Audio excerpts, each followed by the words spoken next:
வீடியோக்குள்ள போறதுக்கு முன்னாடி நம்ம சேனலுக்கு நீங்க இப்பதான் புதுசா வந்திருக்கீங்க அப்படின்னா சப்ஸ்கிரைப் பண்ணிடுங்க. இந்த வீடியோ பிடிச்சிருந்துச்சு அப்படின்னா லைக் பண்ணிடுங்க. வாங்க வீடியோக்குள்ள போலாம். போன எபிசோட்ல எல்லாருக்குமே ஸ்டாஃப் மீல செஞ்சு கொடுத்துருப்போம். எல்லாரும் சாப்பிட்டுட்டு இருப்பாங்க ஆர்வமா. இப்ப பாத்தீங்கன்னா எல்லாருக்குமே செமையா புடிச்சு போயிட்டு ஒவ்வொரு தடவையும் எடுத்து எடுத்து வாயில வச்சுட்டே இருக்காங்க. ஒவ்வொருத்தருக்கும் சரியான ஒரு ஃபீல், ரொம்ப டேஸ்டா இருக்கு ஒவ்வொரு ஃப்ளேவரும்.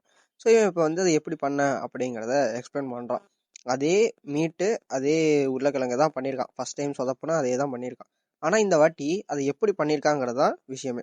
போன தடவை சும்மா மேலோட்டமா எல்லாத்தையும் பண்ணியிருப்பான். இப்போ பார்த்தீங்கன்னா கறியில ஜூசி ஃப்ளேவர் அதிகமாக இருக்கணும் அப்படிங்கிறதுக்காக ஏற்கனவே செஞ்ச அந்த மசாலாலாம் இருக்கும்ல, ஸோ அதை ஃபுல்லாக கறிக்குள்ளே போட்டு பாக்கெட்டில் போட்டு ஒரு சம்திங் 58 டிகிரி செல்சியஸோ அதில் போட்டு நல்லா ஊற வச்சிருவான். அப்படியே அதிலே வச்சிருவான். உள்ளே நல்லா நல்லா ஃப்ரீஸ் ஆகணும் அப்படிங்கிறதுக்காக அதை பண்ணி முடிச்சுட்டு உருளைக்கிழங்கை என்ன பண்ணிடுறான் அப்படின்னா மேலே ஃபுல்லாக வறுத்து எடுத்துடுறான். ஃபுல்லாக ஸ்ட்ரைட்டாக தீயில காட்டி அதுக்கப்புறம் அதை பாயில் பண்ணி அப்புறம் அதை நசுக்கி அதுலேருந்து ஒன்று டிஷ் பண்ணியிருப்பான். ஸோ இது ரெண்டுத்தையும் கலந்து சாப்பிட்றப்ப உங்களுக்கு எல்லாம் டேஸ்ட் சூப்பராக இருந்திருக்கு. எல்லாரும் முழிக்கிறாங்க, வறுத்து எடுத்தியா, எப்படிரா அது அப்படியே போட்டியா, எப்படி இந்த மாதிரிலாம் ஐடியா யோசிச்ச அப்படின்னு. எல்லாருமே சொல்றாங்க, ஆமா இது ரொம்ப ஜூஸியா இருக்கு, ஒவ்வொரு தடவையும் வைக்கிறப்ப என்னோட சின்ன வயசு ஞாபகம்லாம் வருதுங்கிற மாதிரிலாம் அவங்க பேசுறாங்க. இவன் நல்ல வேலை சரி இந்த வாட்டி நம்ம கண்டிப்பா ஜெயிச்சிருவோங்கிற மாதிரி கான்ஃபிடென்ட்ல இருக்கான். இப்போ திடீர்னு என்ன சொல்லிடுறாங்க, ஒருத்தன் சொல்றான் நீ ஒயின் ரொம்ப அதிகமா சேர்த்துட்டேங்கிற மாதிரி ஒருத்தன் சொல்லிட்டு இருக்கான். ஒருத்தன் நீ இதை பெப்பரை கூட போட்டுக்கணும், அப்பதான் ஸ்பைசியா இருக்கும் அப்படிங்கிற மாதிரி சொல்றான். இவனுக்கு எல்லாம் பயம் வந்துடுது. எப்படி நான் சொதப்புனேன், வாய்ப்பே இல்லையே, எப்படி இது நடக்குது அப்படிங்கிற மாதிரி இவன் முழிக்க எல்லாம் திடீர்னு சிரிக்க ஆரம்பிச்சிடறாங்க. ஜஸ்ட் இவன்ட்ட ஒரு ப்ராங்க் பண்ணியிருக்காங்க.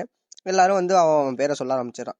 ஸோ எல்லாரும் அவன் பேரை சொல்லிட்டான் அப்படின்னா இவன் செலக்டட் அப்படின்னு அர்த்தம். எல்லாரும் உட்காந்துட்டு சூப்பராக கலக்கிட்ட அப்படின்னு சொல்லிட்டு அப்போ இவன் யோசிக்கிறான், நல்ல வேலை நீ கஸ்டமரோட மனசை புரிஞ்சுக்கணும், அவங்க எப்படிப்பட்ட டேஸ்ட் எதிர்பார்க்குறாங்கன்னு நீ புரிஞ்சுட்டு பண்ணால் மட்டும்தான் நீ நல்லா பண்ண முடியும் அப்படிங்கிறத நல்ல வேலை நீ கடைசியில் புரிஞ்சுக்கிட்டேங்கிற மாதிரி காய் யோசிக்கிறான். அங்கே முடிஞ்சதுக்கப்புறம் இவன் என்ன பண்ணுறான், அந்த பொண்ணுக்கு இவன் எடுத்துகிட்டு வந்தானே டிஃபன் பாக்ஸ், அதே டிஃபன் பாக்ஸில் அவள் செஞ்சு கொடுத்ததையே திரும்பி எடுத்துகிட்டு போய் கொடுக்குறான். அவளும் வா போய் பார்க்கில் உட்காந்து சாப்பிடுவோம் அப்படின்னு சொல்லிட்டு போயிடாங்க. இன்னொரு சைடில் பார்த்தீங்க அப்படின்னா ஹிரோசி அப்படின்னு சொல்லிட்டு ஒருத்தனை காட்டுறாங்க. இவன் யாரும் கிடையாது, நம்ம காக்குவோட ஃப்ரெண்டு. ஸோ அவன் பார்த்தீங்கன்னா ஏதோ ஒரு கேம் டாட்ஸ் அப்படின்னு சொல்லிட்டு ஒரு கேம் விளாண்டுட்டு இருக்கான். அந்த ஆரோ மாதிரி தூக்கி போட்டு விளாடுவாங்களா அந்த கேம் விளாண்டுட்டு இருக்கான்.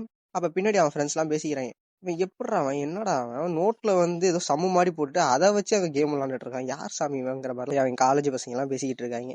அதுக்கப்புறம் அடுத்த சீன்ல இந்த மாதிரி காகு வீட்டுக்கு போயிருக்கான் போல. ஸோ அவன் ஒரு மாதிரி டயர்டா இருந்துட்டு யாருக்குன்னா அவன் ஃப்ரெண்டு இருக்கால, ஸோ அவளுக்கு ஃபோன் அடிக்கான். ஃபோன் அடிச்சுட்டு இந்த மாதிரி அவ கேட்குறா, எப்படிடா போச்சு உனக்கு, எப்படிடா என்னடா பிஸியா இருந்தியா அப்படின்னு கேட்குறப்ப ஒரு 1 வீக் ஆயிருக்கு. ஸோ அந்த 1 வீக்ல பார்த்தீங்கன்னா இவனுக்கு சரியான வேலை, எல்லாரும் வேக வேகமாக வேலை செய்கிறாங்க. அதுக்கு ரொம்ப டஃப் கொடுத்து வேலை செஞ்சுக்கிட்டு இருக்கான். பிரேக்கே இல்லாமல் அவ்வளோ ஆர்டர் வந்துருக்கு. ஸோ எல்லாம் நல்லா வேலை பண்ணியிருக்கான். சரி ஸ்டாஃப் மீல்லாம் எப்படா பண்ண அப்படின்னு கேட்குறப்ப அதெல்லாம் நல்லா தான் பண்ணி கொடுத்தேன், எப்போதும் போல் அவங்களும் சூப்பராக இருக்குன்னு தான் சொல்லிட்டு இருந்தாங்க, நல்லா காம்ப்ளிமெண்ட்லாம் சொன்னாங்க அப்படின்னு சொல்லிட்டு இருப்பான். அதுக்கப்புறம் அங்கே இருக்க ஸ்டாஃப்லாம் என்கிட்ட நல்லா பழகுறாங்க. அதில் இன்னொரு பையன் ஒருத்தர் இருப்பான். ஸோ அவன் இவன்ட்ட டிப்ஸ் எல்லாம் கேட்டிருப்பான். இந்த மாதிரி ராணாவை எனக்கு பிடிக்கும், ஆனால் அவங்க என்னோட வயசு கூட, அவங்கள எப்படி டேட் பண்ணுறது, ஏதாவது மேத்தமெட்டிக்ஸ் மூலியமா ஏதாவது பாசிபிள் எவ்வளோ இருக்குன்னு சொல்றியா அப்படின்னு கேட்குறப்ப இவனும் சொல்கிறான், யார் சாமி நீங்கள் எங்கேத்துல வந்திருக்கீங்க, அந்த மாதிரி தான் இருந்துச்சு எனக்கு. ஸோ அதுக்கப்புறம் புலம்புறான், நான் இப்போ வரைக்குமே ஸ்டாஃப் மீல் தான் செஞ்சுட்டு இருக்கேன், கஸ்டமருக்கு ஸ்ட்ரைட்டாக சமைக்க விட மாட்டாங்க, அது ஏனே தெரியல அப்படிங்கிற மாதிரி இவன் முழிக்கிறான். அப்படியே சொல்லிட்டு இருக்கும் போதே தூங்கிடுறான். இவனும் பைத்தியக்கார போய் தூங்கிட்டான் அப்படின்னு சொல்லிட்டு சரி தூங்குன்ட்டு போயிடுறான். அப்போ அவன் தூங்கும் போது அவனுக்கு ஒரு கனவு வருது. கனவுல பார்த்தீங்க அப்படின்னா இந்த மாதிரி நீ கஸ்டமருக்கு சமைக்கணும்னு ஆசைப்படுறியாங்கிற மாதிரி ஒரு பொருள் கேட்குது. இவனும் ஆமாங்கிற மாதிரி சொல்கிறான்.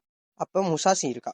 ஸோ முசாசியை பார்த்தீங்கன்னா இவனுக்கு லைட்டாக கொஞ்சம் பயம் வருது. வந்தோடனே அவன் நீ இப்போ தானே கஸ்டமருக்கு சமைக்கணும்னு ஆசைப்படுற, அதுக்கு நீ பயம் இல்லாமலும் இருக்கணும், நான் ஏன் பயப்பட போகிறேன், நான் ஏன் நல்லா பண்ணிடுவேன் அப்படிங்கிற மாதிரிலாம் நான் சொல்ல. அப்படியா நீ இவ்வளோ கான்ஃபிடென்ட்டாக இருக்கீங்கன்னா நீ முடிஞ்சா அவனுக்கு சமைச்சு காட்டுன்னு சொல்லிட்டு ஒருத்தனை ரிவல் பண்ணுறாங்க. ஒரு கதவு உள்ளேருந்து ஒருத்தன் வரான், வேற யாரும் கிடையாது, ஹிரோசி. இவனுக்கு இன்னும் பயம் அதிகமாக வந்துடுது. ஆடி அவனுக்கு பழைய நினைவுகள்லாம் வருது. அதாவது பார்த்தீங்கன்னா சின்ன வயசுல இருக்கும்போது இந்த மாதிரி 2 பேர் பேசிட்டு இருக்கிறப்ப நான் மேத்தமெட்டிஷன் ஆயிடுவேங்கிற மாதிரி காகு சொல்ல, அவன் ஃப்ரெண்டு ஹிரோசி சொல்றான், நீ எப்படி அவன் நீலாம் ஆக மாட்டடாங்கிறான். இதெல்லாம் ஒரு விஷயமா, ஒருத்தன் சும்மா சொல்றாங்கிறதுக்காக அதை நம்பிக்கிட்டு இருக்குது. இவன் சொல்லிட்டு போயிடறான். இவன் அதுலயே உடஞ்சு போயிடறான். திரும்பி இந்த பிளாங்க் பேப்பர் கொடுத்துட்டு வந்திருப்பான். அப்ப அவன் கலாய்க்கிறான், நல்ல வேலை உனக்கு ஒண்ணுமே தெரியலையா, நல்ல வேலை பிளாங்க் பேப்பர் கொடுத்துருந்தே, நான் ரொம்ப நாளா அதுல டைம் வீணாக்கிட்டேன், நீ டைமே வீணாக்கல அப்படிங்கிற மாதிரிலாம் ஒரு மாதிரி சர்க்காசமா அவனை கலாய்க்கிறான். அவனுக்கு அதுலயே ரொம்ப ஹர்ட் ஆயிடும். ஸோ அதனாலதான் இவன் அதை விட்டு வெளில வந்தது, நமக்கு அதுக்கு லாய்க்கு இல்லை அப்படிங்கிற மாதிரி அவனே ஒத்துக்கிறான். அவன்கிட்ட நான் மேத்தமெட்டிஷன் ஆகிறதுக்குலாம் லாய்க்கு இல்லை நீ சொன்ன மாதிரின்னு, நல்ல முடிவு எடுத்துறா, வேற ஏதாவது போய் பிழைக்கிற வழியை பாருன்னு அவன் சொல்லியிருக்கான். என்னடா இதுக்கு பேர் ஃப்ரெண்ட்ஷிப்பாடா அப்படிங்கிற மாதிரி தான் எனக்கு இருந்துச்சு. அங்க அப்படியே அங்க பயப்படுறது இங்க வெளில நின்னுட்டு ரொம்ப அப்படியே ஒரு மாதிரி பதட்டமா கத்திட்டு இருக்கான். ஸோ அதை காய் பார்த்துட்டு இருக்கான். என்னாச்சுடா ஏந்திரா அப்படிங்கிற மாதிரி. அப்ப பாத்தீங்கன்னா ராணா ரூம்குள்ளேருந்து வெளில வரா.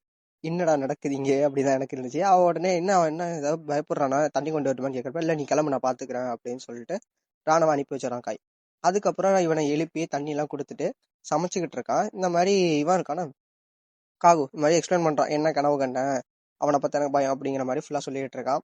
இவனும் இவன் பண்ண அதே ஸ்டாஃப் மீல இங்க வீட்டுல செஞ்சுட்டு கொடுத்து இந்த மாதிரி சாப்பிடுன்ட்டு அதை பத்தி எக்ஸ்பிளைன் பண்ணிட்டு, ஸோ உனக்கு என்னதான் பிரச்சனை ஏன் அப்படிங்கிறப்ப, இந்த மாதிரி கஸ்டமருக்கு சமைக்கணும் தான் நானும் ஆசைப்பட்டேன் அப்படின்னு சொல்லிட்டு இந்த மாதிரி இவனை பத்தின பயம் அப்படின்னு ஃபுல்லா சொல்லிட்டான். கனவு கண்டது எல்லாத்தையுமே சொல்லிட்டான்.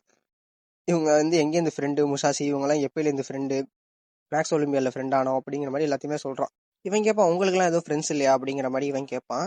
கேட்குறப்ப இருந்தாங்க ஒரு காலத்துல, அவங்க எல்லாம் தோக்கடிச்சனாலதான் நான் இந்த இடத்துல நிக்கிறேன் அப்படிங்கிற மாதிரி காய் சொல்லுவான். இப்போ இவனுக்கு தான் புரியுது, ஓ நம்ம தான் டம்மி பீஸ் அப்படின்னு சொல்லிட்டு. அதுக்கப்புறம் இவன் சொல்றான், உன்னை ஏன் நான் கஸ்டமருக்கு சமைக்க விட மாட்டேன்னு இப்போ புரியுதா, நீ பயப்படுற, நீ இந்த மாதிரி பயந்தீங்கன்னா எப்படி ஒரு நல்ல டிஷ்ஷை உன்னால ரெடி பண்ண முடியும் அப்படின்னு சொல்றப்ப காக சமாளிக்கிறான். நான் ஒன்றும் என் ஃப்ரெண்டு ஹீரோஸுக்கே நான் பண்ண போறது கிடையாதுல்ல, நான் அவனை பார்த்தானே பயப்படுறேன், நான் ரேண்டமா ஒரு கஸ்டமருக்கு தானே பண்ண போறேன், ஸோ அதுல என்ன பிரச்சனை இருக்கு அப்படிங்கிற மாதிரி இவன் சொல்ல. அது மட்டும் இல்லாம அவன் பேர் அவன் ஃபுல் பேரை சொல்றான், ஏதோ ஹீரோசி ஏதோ சம்திங் ஒரு பேர் சொல்றான். ஃபுல் பேரை சொல்லிட்டு அவனுக்கு என்ன என் வயசு தான், அப்ராட்ல படிச்சுட்டு இருப்பான், அவன் ஏன் இங்க வர போறான் அப்படிங்கிற மாதிரி சொல்ல, உடனே இவனுக்கு எங்கேயோ கேட்ட மாதிரி இருக்கே அப்படின்னு சொல்லிட்டு காய் கேட்கறான். அவன் ஏதாவது ரீசெண்டா இப்போ அவார்டு வாங்க போறானா, ஏதாவது அனௌன்ஸ்மெண்ட் பண்ணிருக்காங்களான்னு கேட்கறப்ப, ஆமா அவனுக்கு ஏதோ ஜாப்பனீஸ் அந்த மேத்தமெட்டிக்ஸ் இதுல அவார்ட்ல கொடுக்க போறாங்க, அவன் கோல்டு மெடல் இந்த ஒலிம்பியாலங்கிற மாதிரிலாம் சொல்றப்ப, ஏதோ லிஸ்ட் இருக்கு இவன்ட்ட ஃபைல்ல இருந்து, அதை எடுக்கிறான். அதுல முதல் எடுத்தோடனே அவன் பேர் தான் இருக்கு. பார்த்துட்டு இவனுக்கு ஒண்ணுமே பண்ண முடியல, காக்கு என்னடா இது அப்படின்ட்டு. இது ஒண்ணும் கிடையாது, 2 மாசத்துக்கு அப்புறம் நடக்க போறது, அந்த இதுல நம்ம தான் நம்ம ரெஸ்டாரண்ட் தான் அங்க போய் குக் பண்ணணும், அவங்களுக்கு நம்ம தான் சர்வ் பண்ணுங்கிற மாதிரி சொல்ல, நீ என்ன பண்ண போற, அவனுக்கு தான் சமைக்க போறங்கிற மாதிரி சொல்லிடுறான். ஸ்ட்ரெயிட்டா எடுத்தோடனே நீ ஹிரோசிக்கு தான் சமைக்க போற, அவனுக்கு தான் நீ சர்வ் பண்ண போறன்னு சொன்னோன்னே ஒன்னும் பண்ண முடியல காகுக்கு. ஐயோ அப்படின்னு இங்க அது முடிஞ்சுதான். இங்க அவன் அப்படியே ஷாக்ல இருக்கான். அதோட இங்க முடிஞ்சிடும். அடுத்த சீன்ல பாத்தீங்க அப்படின்னா ஹிரோசியும் முசாசியும் போன்ல பேசிட்டு இருப்பாங்க. ஹிரோசி சொல்றான், இந்த மாதிரி நான் உங்களை பார்க்க வரேன், நான் எப்படி பண்ணிட்டு இருக்கான் காகு என்ன பண்ணிட்டு இருக்காங்கிறப்ப, உனக்கு எதுக்குடா அதெல்லாம், நானே அவன்கிட்ட பேசுறது இல்லடாங்கிற மாதிரி முசாசியை சொல்லிட்டு இருக்கா. 2 பேரும் இருந்தாலும் அவனை பத்தி கேட்டுட்டு இருக்கான். நான் உன்னை பார்க்க வரேன், நீனும் அவனும் ஒரே ஒரு ஊர்ல தானே இருக்கீங்க, போய் பேச மாட்டீங்களா அப்படிங்கிற மாதிரிலாம் கேட்கறப்ப, இல்ல பேச மாட்டான்னு அவன் சொல்லிட்டு இருக்கா. இனிமே நான் வரேன் உங்க ஊருக்கு அடுத்த மாசம், அதாவது இந்த 2 மாசம் கழிச்சு இந்த இது வருதுல, அந்த அவார்டுக்கு வருவேன் அப்படின்னு சொல்லிட்டு, நானும் ஒன்னையும் அவனையும் பார்க்கணும் அப்படிங்கிறப்ப இவ சொல்றா, அவன் உன்னை பார்க்க மாட்டான்டா மூடிட்டுறா அப்படிங்கிற மாதிரி இவ சொல்றா. இருந்தாலும் ஏன் இப்படிலாம் பேசுறேன், நான் இப்ப என்ன கேம் விளாண்டுட்டு இருக்கேன் தெரியுமான்னு சொல்லிட்டு அந்த கேமை பத்தி எக்ஸ்பிளைன் பண்ணிட்டு இருக்கான். அதுக்கும் மேக்ஸுக்கு என்னடா சம்பந்தங்கிற மாதிரி பேசிட்டு இருக்கப்ப அதை சொல்லி முடிச்சுட்டு, எப்படி இருந்தாலும் நம்ம சேர்ந்தா ஆகணும், நான் கண்டிப்பா உங்க 2 பேரும் பார்ப்பேன் அப்படின்னு சொல்லிட்டு போனை வச்சிடறான். இவன் எரிச்சல்ல இருக்கா. அதோட இந்த எபிசோட் முடியுது. அடுத்த எபிசோட்ல என்ன நடக்குது அப்படிங்கிறத பார்ப்போம். போக போக இன்னும் இன்ட்ரெஸ்டிங்கா இருக்கும். சரி, ஓகே, இந்த வீடியோ பிடிச்சிருந்துச்சு அப்படின்னா லைக் பண்ணிடுங்க. இந்த அனிமே எப்படி இருக்கு அப்படின்னு சொல்லிட்டு கமெண்ட் பண்ணிட்டு போங்க. தேங்க்யூ.